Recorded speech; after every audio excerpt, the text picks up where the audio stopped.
제목이요. 관계 안에서 성장하는 그리스도인이에요. 관계 안에서 성장하는 그리스도인.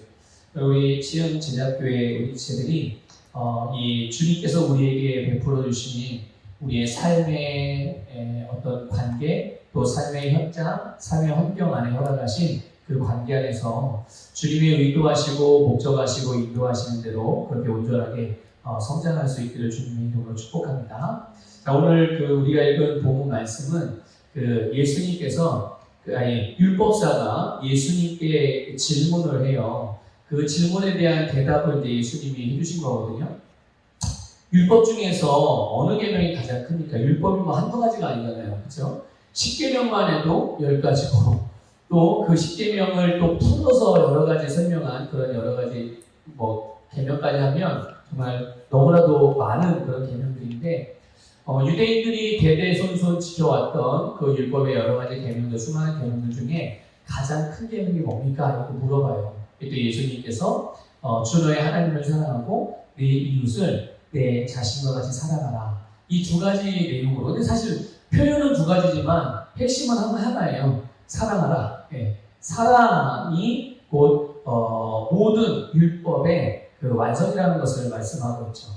자, 이 사랑하는 것이 온 율법과 선지자의 강령이라고 이렇게 예수님이 말씀하셨어요. 이 강령. 이 강령이라는 건 우리 안 쓰는 말이잖아요. 네. 이 강령이라는 말 우리가 쓰지 않은 말인데, 이 말은 무슨 의미냐면, 원어의 뜻은 뭐냐면, 이 매달리다, 의존하다라는 뜻이에요. 그러니까, 이 사랑하는 것이 온 율법과 선지자. 그러니까 성경 구약성경, 소위 말하는 구약성경. 이 당시에 신약성경이 없었죠. 구약성경만 있었죠. 예수님 당시에는. 그 구약성경에 담겨있는 모든 말씀이 그 높은 수준의 그 도덕적인 계명, 그런 굉장히 높은 수준의 어떤 규율, 꼭 법처럼 여겨지는 그런 여러 가지 내용들도 대다수 있지만, 그러나 그 모든 말씀이 바로 이 사랑에 매달려 있다는 거예요. 이 모든 계명이 다 사랑에 의존하고 있다는 거죠. 그러니까 이 사랑을 기초로 하고 있고 결국은 이 사랑으로 완성된다라고 그렇게 말씀하신 거예요. 그래서 예수님께서 율법의 마침이 되셨고 율법을 예수님이 완성하셨다고 말씀했을 때 예수님은 바로 이 사랑으로 율법을 완성하신 거예요. 그러니까 그렇구나. 이 모든 율법, 모든 선지자의 글들, 구약 성경에 있는 모든 말씀들이 굉장히 엄청난 그 도덕적인 규범 같고 또 높은 수준의 어떤 규범 같은 그런 내용들이겠지만 사실은 그 안에는 하나님의 사랑이 담겨 있고 그 사랑으로 지킬 수 있어야만, 그 사랑이 거기에 더해져야만 결국 그 율법이 완성되는 거라는 걸 말씀드리고 있죠. 그런데 누가 그 사랑으로 어느 사람이 과연 그 사랑으로서 율법을 완성할 수 있겠으며 누가 그 완전한 사랑으로 율법을 온전하게 지켜낼 수 있었겠어요? 아무도 그럴 수 없어요.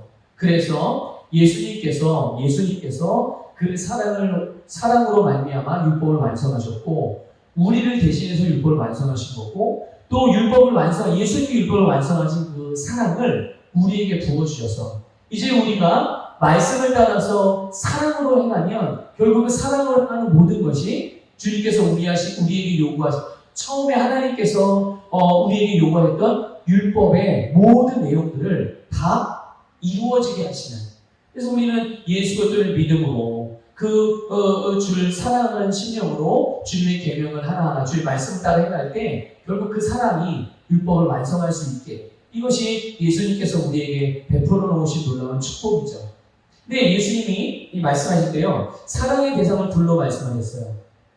첫 번째 대상은 누구죠? 네, 하나님이에요. 또 다른 대상은 이웃이죠. 그러니까 이웃이라고 말하는 것은 나 이외에 다른 사람들을 말하는 거예요. 나와 관계가 있는 모든 사람들, 내 영향력이 비춰질 수 있는 모든 사람들이 바로 우리 이웃들인데, 그런데 여러분 한번 생각을 해보세요. 만일 우리에게 사랑의 대상이 없다면, 우리에게 사랑의 대상이 없어. 그러면 사랑이 필요할까요? 필요하지 않을까요? 사랑을 쓸 데가 없으면 필요가 없겠죠. 그리고 이 세상에 나 말고 다른 존재가 없어. 그러면 사랑이 필요할까요? 필요하지 않을까요? 필요 없죠. 네. 사랑은 필요 없어요. 그러면 이 사랑이 없이 이 세상에 사랑이 필요 없는 상태가 된다면, 그럴 일은 없지만 가정을 해서 그렇게 된다면 하나님도 없고 다른 사람도 없어요. 아무것도 없고 나 혼자 있어요. 그러면 그 사람은 행복할까요? 가만히 생각해 보세요. 상수적으로 아니요 이렇게 대답하지 말고 생각을 해보고 한번 대답해보고 한 번만 생각을 더 해보고, 하나님도 없고 다른 사람도 없어요. 그러니까 사랑을 할 필요도 없고 또 사랑을 할 수 있는 사랑 자체도 없어. 그렇다면 과연 그런 사람의 삶은 과연 행복할까? 그렇게 살아가는 삶의 인생에 대한 의미가 있을까? 그런 삶이, 또 그런 사람, 그런 인생이 그들이 하는 그런 사람이 하는 모든 일에 진보나 발전이 있을까? 이 모든 질문에 대한 답은 다 노예요, 노. 예. 행복할 수도 없고, 발전될 수도 없고, 그리고 인생의 의미라는 것도 사실은 찾을 수가 없는 것이죠.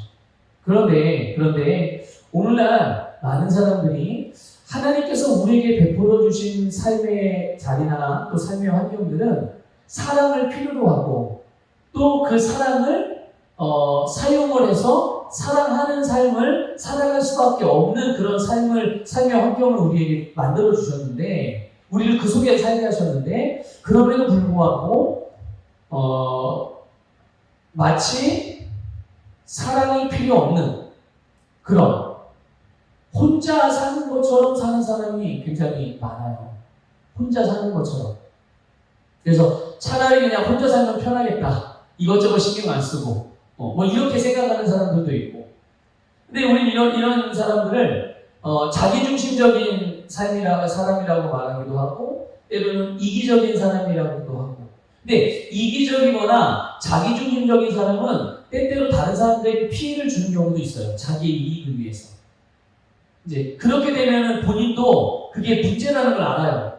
그러면 안 되는데 이런 걸 안단 말이죠. 그런데 개인주의적인 삶은 남들에게 피해를 주지 않아요.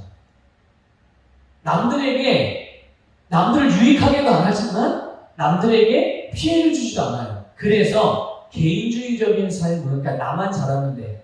예. 한동안 한참 유행했었죠. 욜로족. 예? 지금은 이제 그런 표현 안 쓰죠. 욜로족이라고 하는, 스스로 혼자 만족하는 그런 인생들을 목표로 살아가는. 그러니까 이런 사람들은 남들에게 피해를 안 주지만 그렇다고 남들에게 유익도 주지 않는, 철저하게 자기만을 위해서 살아가는 그런 개인주의적인 삶. 결국 이런 건 자기중심적인 삶이든 또 이기적인 삶이든 또는 개인주의적인 삶이든 결국 이거는 사랑하지 않는 삶이잖아요. 사랑을 필요로 하지 않고 사랑이 없고 사랑과는 무관한 삶을 살아가는데, 여러분 오늘 얼마나 많은 사람들이 이렇게 삽니까? 그리고 심지어 사랑의 종교라고 말하는 기독교 안에서도, 그리스도인들 안에서도 주님을 사랑의 주님이라고 말하고 하나님은 사랑의 하나님이시고 나를 사랑해 주셔서 감사합니다, 이렇게 우리가 고백하고 찬양하고 노래하지만, 그런데 일부 그리스도인들은 하나님이 나를 사랑하시는 것은 아멘, 땡큐, 감사합니다, 이렇게 하지만 내가 정말 그 하나님의 사랑을 받은 자로서 사랑하는 삶을 살아가는 것은 그렇게 별로 그렇게 중요하게 여기지도 않고, 그런 삶을 원하지도 않고 기대하지도 않고 별로 갈망하지도 않아요. 그냥 하나님이 나 축복해 주시고 나만 사랑해 주시면 나는 그냥 이 땅에서 행복하게 잘 먹고 잘 살아, 문제 없이 살면 되는 거지, 이렇게 생각하고 살아가는 사람들도 많이 있단 말이죠.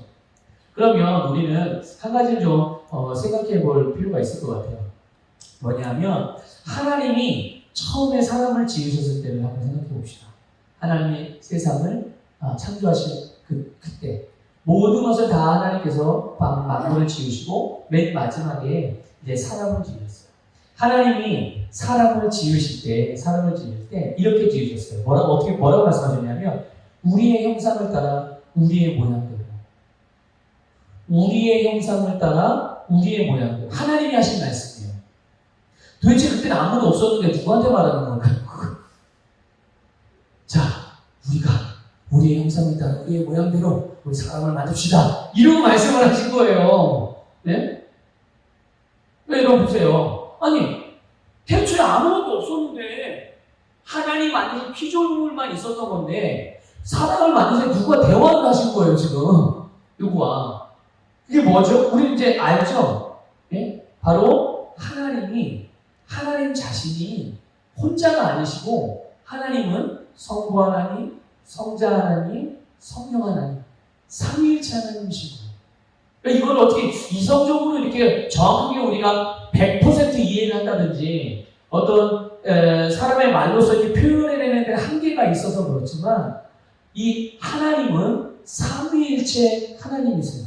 그래서 물론 그 하나님께서 그 한 분이시지만 또 그 독특한 하나님의 그런 직임을 따라서 하나님의 행하신 일들을 따라서 그렇게 구분해서 우리가 표현할 수 있다는 말이죠. 이미 하나님 존재 자체가 관계적인 분이신 거예요. 독재하는 홀로 독재하시는 분이 아니고 하나님 존재 자체가. 그런데 그런 하나님께서 삼위일체 하나님께서 관계적으로 존재하신 하나님께서 사람을 지으실 때 우리의 모양과 우리의 형상을 따라 만들자 이렇게 만드셨어요. 그럼 사람을 어떻게 만들겠다는 얘기예요? 하나님처럼 만들겠다는 얘기 아니에요. 하나님처럼 관계적으로 만들겠다는 얘기예요. 그러니까 사람은 애초부터 처음에 만들어질 때부터 관계를 떠나서는 존재할 수 없는, 행복할 수 없는, 사랑할 수 없는 그런 존재로 하나님께서 만드신 거예요. 그래서 사람이 이제 하나님이 사람을 지으셨어요. 흙으로 사람을 지으시고 그리고 코에 생기를 생기를 불어넣으셔 이제 산 사람이 된 거죠. 아담이 눈을 떴어요. 아담이 사람이 돼요. 살아있는 사람이 된 거죠. 그때 아담이 가장 처음에 목격한 게 뭘까요? 처음에 가장 먼저 목격한 게 여러분 그 동물들이 새끼를 낳잖아요. 새끼를 낳으면 가장 먼저 보는 게 누구죠? 자기의 엄마죠. 엄마.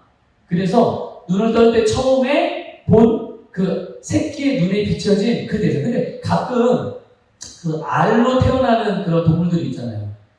그러니까 닭의 어미닭에다가 계란이 여러 개가 있는데 거기다가 만약에 오리알을 하나 낳았다. 근데 이 오리알이 이 닭이 오리알을 자기 아닌 줄 알고서 품었는데 나중에 깨고 보니까 오리인데 얘가 처음에 딱 알에서 깨어나서 본 게 닭의 오리예요. 닭이죠. 그럼 얘는 닭이 엄마인 줄 아는 거야, 자기 엄마. 그리고 엄마가 하는 걸 보고 그렇게 똑같이 따라합니다. 그래서 그 새를, 여러분 새 혹시 길러봤어요? 새 안 길러봤죠? 그 집에서 기르는 그런 애완 새들. 저는 한번 길러본 적이 있어요. 사실 내가 기른 건 아니라 이제 고모님이 기르셨는데 그 여러 가지 종류의 새를 길러봤어요. 근데 그 새를 기르는 사람은 반드시 십자매라는 새를 같이 길러요. 그냥 새 한 쌍만 기르는 사람들은 뭐 상관없어요. 근데 새를 한 두 종류, 세 종류 이렇게 기르는, 그리고 특히 새끼를 까려고 하는 그런 사람들은 반드시 십자매라는 새를 같이 키우거든요. 다른 새는 안 그런데 이 십자매는 자기 알을 잘 구분을 못하는 것 같아요. 아니면 모성애가 너무 강한 건지 모르겠는데 얘는 자기가 낳은 알도 품지만 다른 새가 낳은 알도 자기가 낳은 알처럼 품어요. 그리고 새끼를 까잖아요? 그러면 얘를 자기 새끼인 줄 알고서 얘한테 먹이를 계속 줘요. 그래서 근데 다른 새들은 자기 알을 품어서 새끼를 까는 게 굉장히 어려워요. 일반 가정에서 새를 기를 때. 그래서 다른 새들이 막 두 종류, 세 종류가 있으면 그 새가 알을 하면 그 알을 빼다가 십자매 둥지에다 넣어놔요. 그러면 십자매가 자기 알인 줄 알고서 품어서 새끼를 까게 돼요. 그렇게 기르거든요. 그런데 아담이 처음에 하나님의 지음을 받아서 눈을 떴을 때 누구를 봤을까요? 네, 하나님을 봤죠. 그러니까 아담은 만들어졌을 때 재질 자체도 본성 자체도 관계적으로 지금 존재 자체도 관계적으로 지음을 받았고 태어나면 처음 맺는 처음 경험한 것도 하나님과의 관계예요. 그러니까 관계를 떠나서는 사람은 말할 수가 없는 것이죠. 그리고 이제 그래서 첫 번째 관계가 누구와의 관계가 된 거예요? 네, 하나님과의 관계에서 시작이 된 거예요. 그러니까 애초에 사람의 삶은 관계에서 시작이 되는 거예요. 근데 어느 정도 있다 보니까 아담이 이제 홀로 지내는 게 가만 하나님 보시니까 좋아 보이지 않는 거예요. 그러니까 좋긴 좋지만 하나님의 형상의 사람을 지어 하나님 좋긴 좋지만 가장 좋은 게 아니죠. 하나님 보실 때. 그래서 하나님께서 아담이 잠들게 한 후에 아담의 갈비뼈를 취해서 그 다음에 뭘 만드셨죠? 네, 하와를 만드셨어요. 돕는 배필로서 아담에게 이제 주셔서 아담은 아담 자신 이외의 존재인 또 다른 사람과 관계를 맺게 되죠.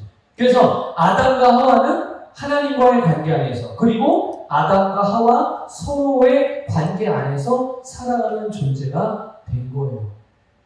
근데 보세요. 이렇게 사람을 지으셨는데 이 관계가 깨지죠. 이 관계가 완전히 박살납니다. 하나님과의 관계도 박살나고 하나님과의 관계가 박살나니까 당연히 아담과 하와의 관계도 박살나는 거예요.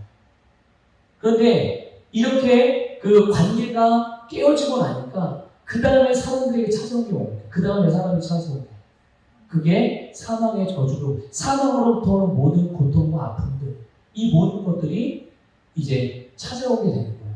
자, 그런데 그런 인간에게 하나님께서 예수님을 보내셔서 우리를 구원해 주셨잖아요. 근데 그 구원의 결과 예수 그리스도를 통해서 베푸신 구원의 결과가 무엇입니까? 죄로부터 구원을 받았어요. 근데 죄로부터 구원을 받아서 결국은 뭘 위해서 우리를 구원하신 겁니까? 죄의 문제를 뭘 위해서 해결해 주신 거예요? 하나님과 화목하게 되는 거. 하나님과 하나 되는 거. 다시 깨어진 관계가 회복되어지는 이것을 위해서 바로 그래서 하나님이 우리에게 영생을 주신 거예요. 영생을 주셔서 완전히 새로운 그러니까 죄의 본성을 가지고는 하나님과 그렇게 완전한 관계를 맺을 수 없기 때문에 제한된 관계를 밖에 못 맺잖아요. 중간에 제사장이 있어야 되는. 그런데 이제는 누구든지 언제든지 하나님의 형상으로 지음받은 모든 사람들은 하나님께 마음대로 나가서 하나님과 항상 교제하고 하나님 안에 거하고 하나님과 더불어 먹고 마시며 살아갈 수 있는 그런 존재가 되게 하신. 그래서 우리에게 영생으로 말미암아 거듭나게 하셔서 하나님과 관계를 회복시켜 주셨을 뿐만 아니라 그 하나님과의 관계, 회복된 관계를 통해서 이제는 깨어진 모든 사람들과 사이에서의 관계까지도 회복할 수 있도록 그렇게 하나님께서 우리를 구원하신 거예요. 자, 그러니까 이렇게 사람은 관계 안에서 우리의 모든 삶에서 이런 관계 안에서 존재하고 그렇게 살아가게 되는데요. 이 예수님께서 이 관계를 회복하게 하셨을 때 이 구원의 사역의 핵심 포인트가 뭐였냐면 바로 사랑이었단 말이죠. 예수님의 사랑은 곧 하나님의 사랑이었고 그 사랑으로서 관계가 회복을 할 수 있도록 그래서 사랑을 통해서 화목해지고 하나되고 회복되고 위로받고 권면하고 세워주고 발전하고 성장합니다. 그런데 여러분 그래서 오늘 본문에서 예수님께서 하나님을 사랑하고 내 이웃을 내 자신과 같이 사랑하라고 말씀하시는 거예요. 근데 많은 그리스도인들이 사랑한다는 걸 굉장히 어려워하죠. 힘들어해요.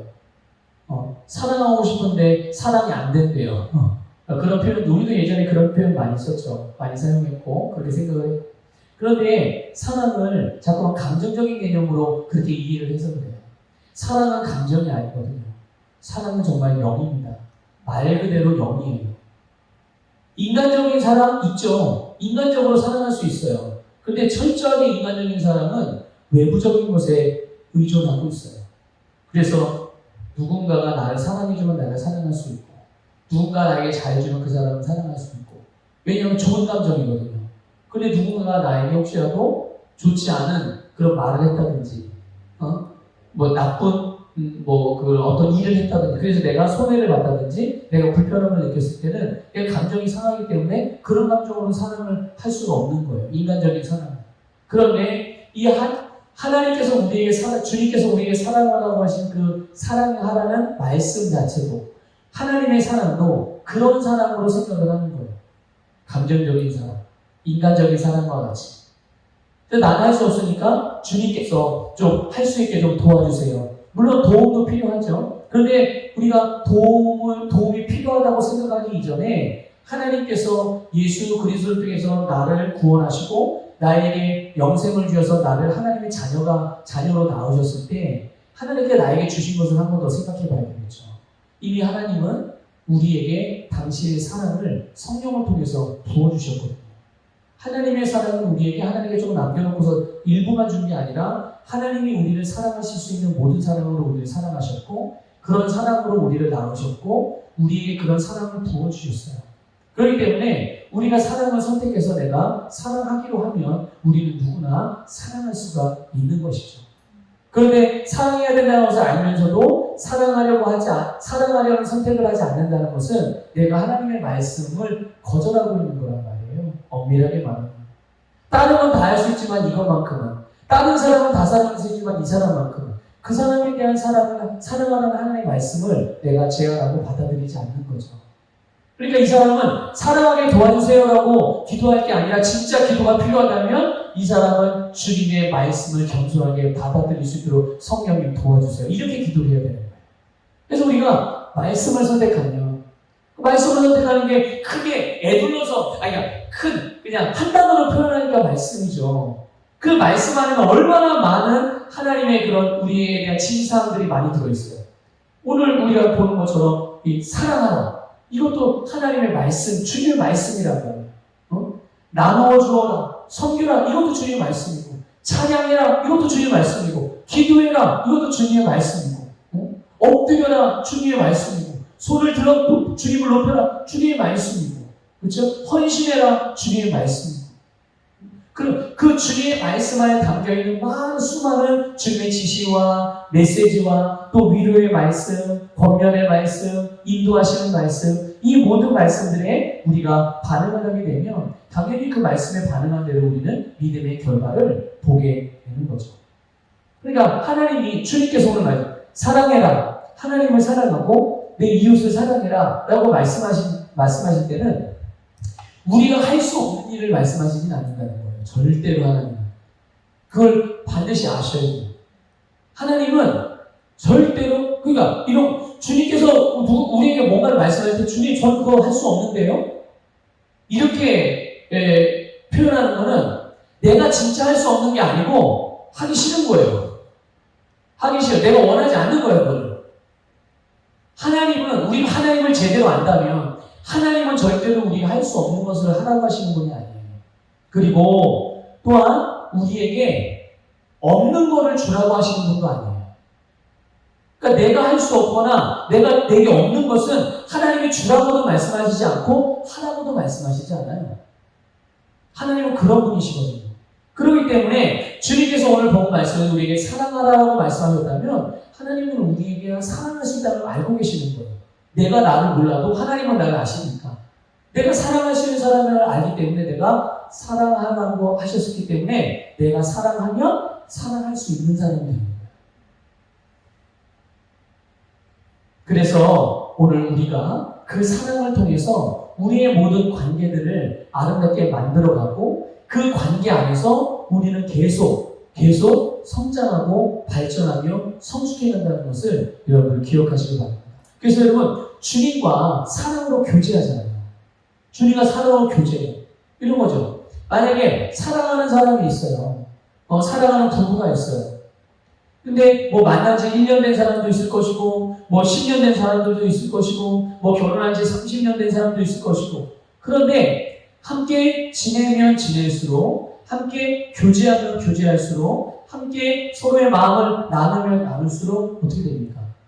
그 사람과의 관계가 점점점 깊어지고 점점점 알게 되고 그래서 예전에는 10가지를 말해줘야 10가지를 다 알았어요. 근데 이제는 두 가지만 얘기해도 10가지를 다 알 수 있는, 한 가지만 얘기해도 그 한 가지에서 두 가지, 세 가지를 알 수 있는 그런 관계가 되니까 당연히 얼마나 더 효율적이고 얼마나 더 아름답게 서로를 섬겨나갈 수 있고 함께 더 아름다운 삶을 향하여 달려갈 수 있겠어요. 그러니까 그런 모습들이 우리의 모든 관계 안에서 이루어지는 거거든요. 그래서 하나님은 우리에게 먼저 하나님의 은혜를 주셔서 그 은혜 안에서 모든 것을 할 수 있게 해주셨어요. 아까도 말씀드렸지만 우리에게 사랑하라고 말씀하신 것은 우리에게 먼저 하나님께서 사랑을 하셨고 우리가 하나님의 사랑을 받았고 그 하나님의 사랑을 가지고 우리가 받은 것을 나누는 거예요. 그러니까 하나님이 나에게 먼저 자비를 베푸셨기 때문에 우리도 당연히 다른 사람들에게 자비를 베풀 수 있는 것이고 하나님이 나를 먼저 용서하셨기 때문에 우리도 다른 사람들의 잘못을 용서할 수 있는 것입니다. 그러니까 우리는 어떻게 그러면 사랑으로 다른 사람과의 관계를 맺어갈까? 하나님과의 관계를 맺는 것은 뭐 당연한 거거니와 어떻게 다른 사람과 아름다운 그런 관계를 맺어갈까? 보면 로마서 5장 8절에 보면 이런 말씀이 있어요. 여러분 잘 아는 말씀인데요. 제가 읽어드릴게요. 우리가 아직 죄인 되었을 때에 그리스도께서 우리를 위하여 죽으심으로 하나님께서 우리에 대한 자기의 사랑을 확증하셨느니라. 아멘. 이 말씀은 뭐냐면요. 우리가 어떻게 다른 사람을 사랑으로 다른 사람과 관계를 맺어가느냐에 따라서 전제 조건을 우리가 갖는 거예요. 출발점.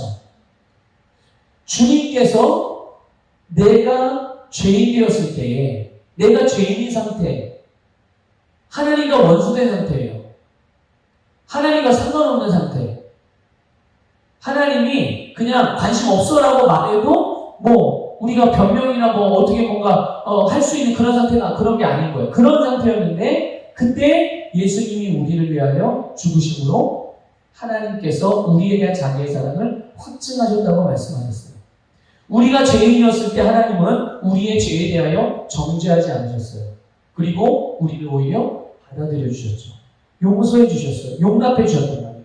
우리의 죄를 용서해 주시고 받아들여 주신 거예요. 그래서 여러분 죄의 용서를 통해서 하나님과 우리와의 관계가 어떤 관계인지를 확증해 주셨죠. 그 관계가 바로 사랑의 관계. 사랑의 관계가 이런 관계다라는 걸 우리가 볼 수 있는 거예요. 사랑의 관계는 이렇게 죄를 지어도 잘못을 해도 용납해주고 받아들여주고 그리고 용서해주는 거구나. 이게 사랑의 관계를 말하는 것을 알 수가 있죠. 그리고 나서 이렇게 하나님의 사랑을 받은 우리가 하나님의 사랑으로서 그 다른 사람을 사랑하며 사랑의 삶을 살 것을 말씀해 주신 거죠. 이게 바로 우리의 책임이기도 하고 우리의 사명이기도 하고 우리의 삶의 방향성이며 또 삶의 방식이라는 것을 말씀해 주고 있는 거예요.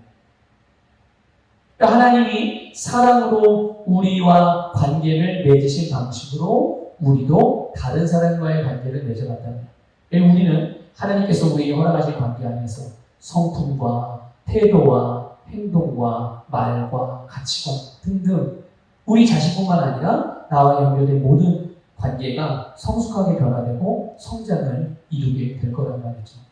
그러니까 우리는 다른 사람과 그런 관계를 맺어갈 때 나에게 잘해주고 나에게 호감을 갖는 사람들 아니면 내가 호감을 갖는 사람들 이렇게 접근을 하지만 물론 시작은 그렇게 될 수 있어요. 하지만 꼭 그렇게만이 아니더라도 그러면 반대로 만약에 내가 불편한 사람은 우리의 관계를 맺으려고 합니까?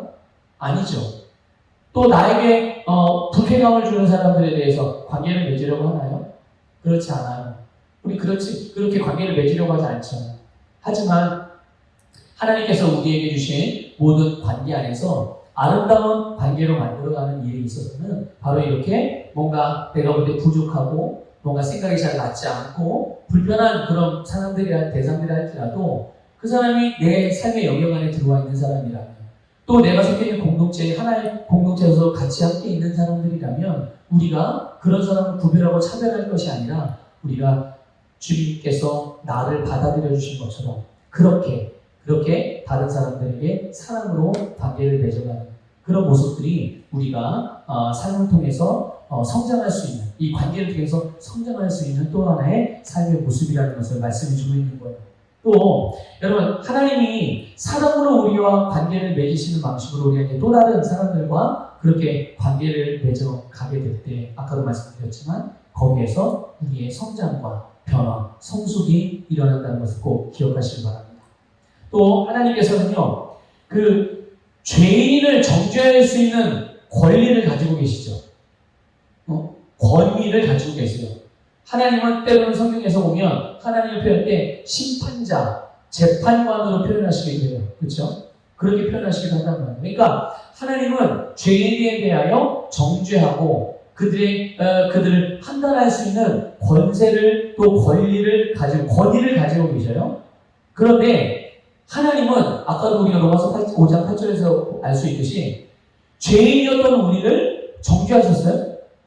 아니요. 하나님은 정죄하실 수 있을 정죄할 수 있는 권위를 가지고 계셨지만 하나님은 정죄를 선택하지 않고 사랑을 선택하셨어요.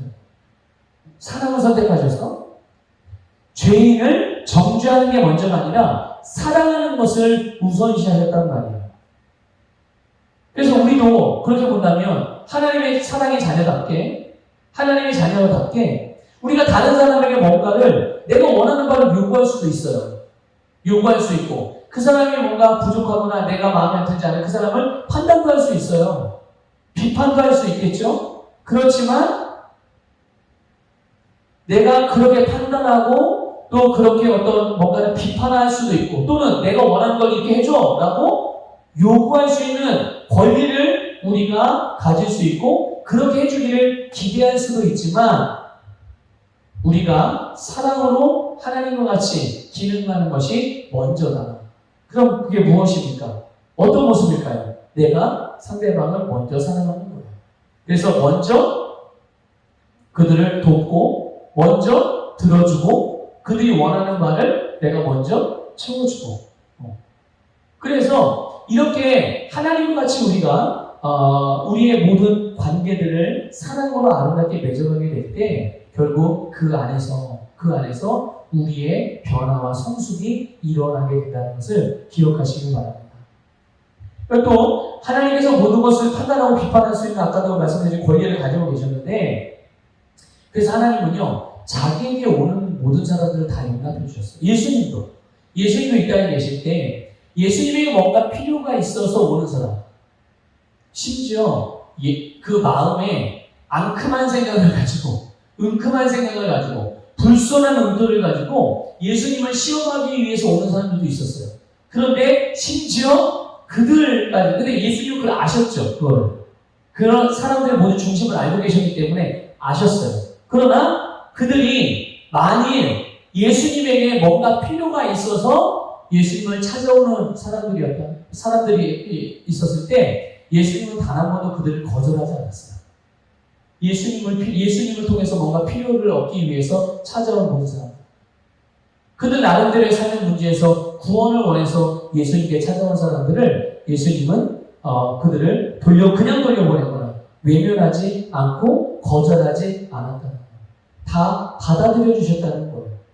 그러니까 우리가 그런 걸 보면 또 우리가 어떤 다른 사람들과 내가 생각하는 것과 다른 사람들의 생각이 다르고 또 성격도 다르고 의견도 다르고 그 중에는 혹 나에게 잘못을 한 사람이 있을 수도 있고 근데 거기에 대해서 비난하거나 판단하지 않고 우리가 사랑으로 용서하고 용납해주는 것 이것 또한 우리가 사랑으로서 관계를 맺는 모습 중에 하나라는 거예요.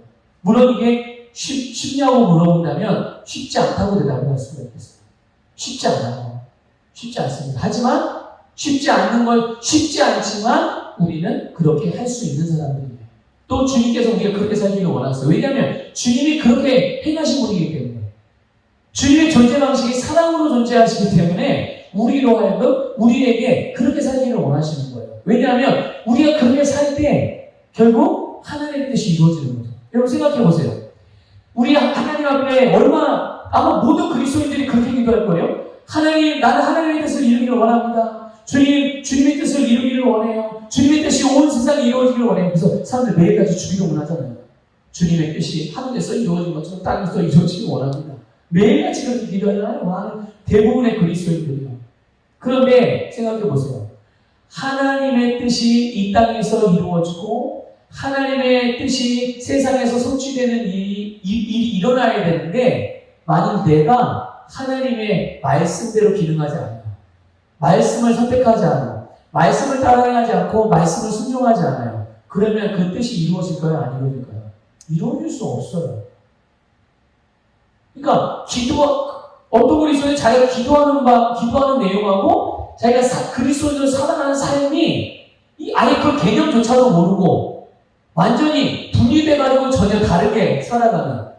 근데 거기에 이게 맞지 않는 것, 옳지 않은 것, 바르지 않은 것이라는 것을 몰라요. 그러고 사는 사람들도 굉장히 많죠. 그러니까 여러분, 사랑의 삶을 통해서 주님께서 우리에게 사랑하라고 말씀하셔서 우리가 사랑의 삶을 살아갈 때 우리가 그 하나님의 말씀을 따라 행함을 통하여 하나님의 뜻이 우리 세상에서 이루어지는 거예요. 네. 오늘은 우리가 사랑하라라는 말씀에 대한 주제로 말씀드리는 게 사랑과 관련된 이야기만 하지만 모든 하나님의 말씀 앞에서 그 말씀을 우리 하나님의 자녀들이 따라 행할 때 거기에서 하나님의 뜻이 이루어지는 거예요. 네. 그런데 우리가 이 사랑의 삶을 사는 데 있어서요, 한 가지 주의할 점이 있어요. 그게 뭐냐면 용서하고 용납한다라는 것은 죄를 그냥 방관하는 게 아니라는 거예요. 잘못되고 분명히 이게 죄야. 이게 맞지 않는 일이에요. 그런데 그거를 그냥 방관하고 눈 감아주는 거를 용서나 용납이라고 여러분 생각하시면 안 됩니다. 잘못된 것에는 뭐가 필요하면 반드시 훈계가 필요해요. 훈계가 필요하고 뭐가 진리며 거짓, 뭐가 옳고 그른지 아는 사람들이 그것을 알지 못하고 행하는 이들의 죄에 대하여 사랑의 훈계를 통해서 그 사람이 그 사람의 앞으로의 모든 삶이 새롭게 될 수 있도록 예수님을 닮아갈 수 있도록 도와줘야 되는 거예요. 그렇기 때문에 정죄는 우리의 몫이 아니죠. 정죄하는 건 우리의 몫이 아니에요. 그건 성령님이 하시는 일이에요. 정죄하는 것은 정죄하는 일을 성령님이 하시는 일이지 하나님께 속한 일이지 우리에게 한 일이에요. 우리에게 속한 일이 있다면 그것은 바로 훈계해 주는 일이에요. 사랑으로서 훈계한다고 우리 훈계하면 굉장히 좀 꼰대스럽잖아요. 느낌이. 그렇죠? 굉장히 딱딱하고 고자세 막 이렇게 위에서 아래로 찍어 눌러준 것 같이 그런데 그런 식의 훈계가 아니고 정말 그 사람을 위해서 그러니까 훈계할 때는 자꾸만 과거를 들출 필요가 없어요. 훈계할 때 자꾸만 과거 것 이전의 것을 막 이게 줄줄이 마치 고구마 줄거리 캐면 고구마 이렇게 줄거리 하나 이렇게 쭉 뽑으면 한 2개, 3개씩 막 엮어 나오잖아요. 그런 것처럼 그렇게 막 옛날에 지었던 죄, 행했던 잘못, 실수 이런 거 가지고 다 너 옛날에 그랬지, 언제 그랬지 그러면 안 돼. 이런 걸 훈계라고 하는 게 아니에요. 그게 아니라 그건 정말 말로 정죄하는 거죠. 비난하는 거예요. 훈계는 앞으로 이 사람이 된 아름다운 모습을 향해서 그렇게 될 수 있는 방법을 알려주는 거예요.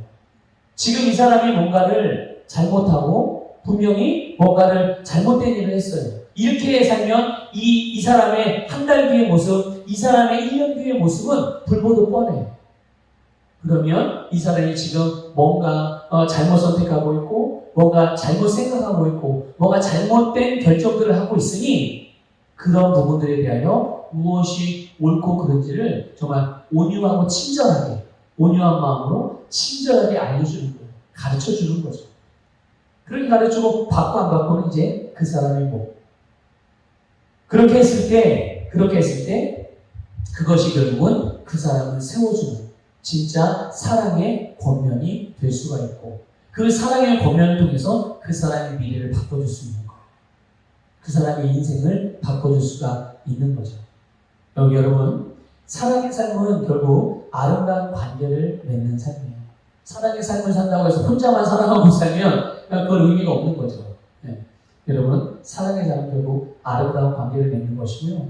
하나님을 사랑하고 다른 사람들을 사랑함으로 우리가 그렇게 사랑의 관계 속에서 살아가게 될 때 우리는 거기에서 더 효과적으로 성장할 수 있고, 그리고 그게 성장한다는 얘기는 결국 우리를 통해서 우리의 세상이 하나님의 나라로 확장되어져 간다는 뜻이에요. 또 여러분 한번 좀 생각해 봤으면 좋겠어요. 각자. 또 이제 같이 기도할 텐데, 기도하시면 말씀을 들고 기도하면서 여러분의 세상에서 내가 사랑을 통해서 섬겨야 될 사람들이 누구인지, 내가 관계 맺고 있는 나의 삶의 영역들 안에서 지금 내가 이 사랑의 관계로 맺어가야 돼. 더 깊이 맺어가고 그 사랑의 관계로서 섬기면서 또 내가 받아들여주고 용납해주고 용서해줘야 될 수 있는, 용서할 수 있는 사람들이 어떤 사람들인지를 우리가 그런 것들을 생각하면서 이 시간에 용서도 하시고 또 용납해서 받아들이는 마음들로 마음도 새롭게 바꾸시고 그런 시간들 가져가면 좋을 것 같습니다.